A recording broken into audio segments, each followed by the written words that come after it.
hostigamiento, la represión, la censura, el descrédito y la difamación por parte de las autoridades y los medios oficiales a la comunidad artística e intelectual cubana y a todo ciudadano que disienta de las políticas del Estado.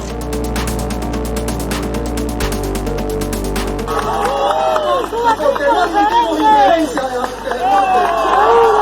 y los problemas nuestros los discutimos entre nosotros. Soberanamente decidir que aquí hay espacio de diálogo para todo lo que sea, por el socialismo y para todo lo que sea, por la revolución.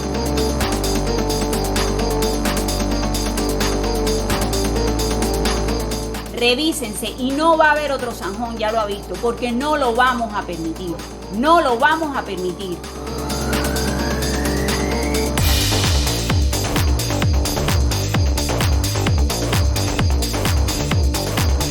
Allí se le dice todo lo que estaba sucediendo en la Cuba de hoy con los artistas. Es decir, ya no pueden jugar la carta de que no saben lo que está pasando. Ellos ya saben lo que está pasando y nosotros vamos a pedirle cuentas a partir de ahora. El presidente cubano Miguel Díaz-Canel Bermúdez denunció en su cuenta de Twitter los shows mediáticos contra la revolución cubana.